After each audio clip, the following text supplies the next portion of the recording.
Hi, this is Alex from phpacademy.org with a video tutorial for the new Boston. In this video we're going to be taking a look at the has traversing function in jQuery, and we're going to be searching a particular element for sub-elements or children of that element, and we're going to be using the unordered list as an example. Now I'm going to create an example that's perhaps more relevant, and we're going to use this in an if statement to check if a UL has any li elements within it. And we're almost going to be creating it in the theme of a menu builder. So for example, we're going to create a menu 1, and let's go ahead to our browser. You can see that we've just got menu 1 there. So we're going to be creating a menu 1, and the menu is going to be made up of UL and li elements. So for example, we could have menu item 1 in here, and that would produce something like this. Now let's go ahead and let's just go ahead and style this quickly first of all. So the UL is going to have padding of 0 and margin of 0. We'll just leave in the oh no, it automatically gets rid of the circle graphics, but there we go. So we'll have a menu like this where we can go ahead and add more items. So for example, menu item 2. But what we want to happen is we want a default message to appear if no LIs exist within an unordered list. So at the moment you just see nothing, but I want a little message to appear under here that says there are no LIs, and we search this UL element for children elements of LI type. So inside ext.js, let's go ahead and just set up our document once it's ready. So document.ready, inside the function to be run when the document is ready. Now what we want to do is we want to use each to loop through each UL on the page, because we might have, say, more than one menu.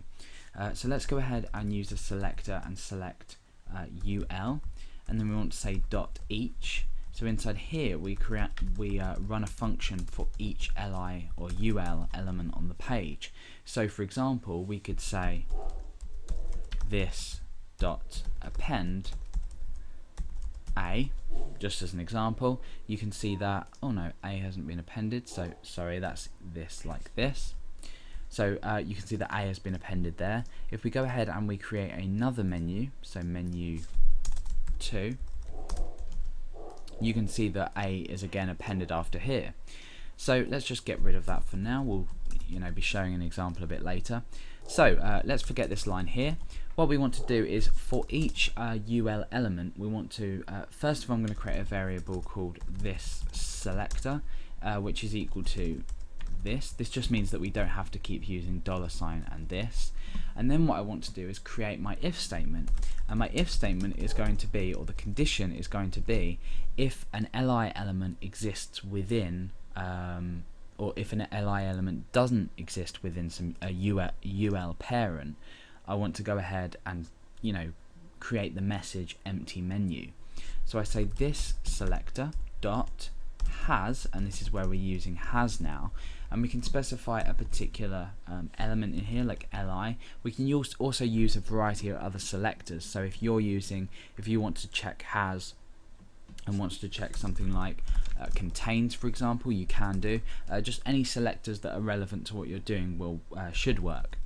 So we want to say dot length, which will return a length, and if that is equal to 0, that means that an li element doesn't exist within the current UL that we're looping through. So we're checking for LIs, and if that equals 0, we know that they don't. So we can go ahead and say this cell dot after empty menu. So now what's going to happen is, because we don't have any elements in here, once we loop through this UL, we are checking if it has any li. We're returning the length, which essentially will return the length of how many it does have. So for example, if we had 2, it would return a length of 2. In this case we wouldn't run this line, but if it did equal nothing, which it does at the moment, that is equal to nothing, and therefore we return this line. So when we refresh now, you see that we've got empty menu. Now if we go ahead and actually create some li elements in here, so menu item 1, you can see that will disappear and we'll have menu item 1 instead. Now I understand that this isn't really a relevant example in terms of actually a website you might have, because you'd be in control of the code. However, if you were creating some kind of plugin that required li elements to be within a ul parent, you might actually want to include has to make sure that your plugin is being structured properly on the front end. So it's extremely useful in that sense. I'll just go ahead and add another one to this and create another menu just so you can see. So I'm going to create some empty ul tags there. And when I refresh, we've got menu item 1, which has got menu 1, which has got menu item 1 and menu item 2, and menu 2, which is empty menu.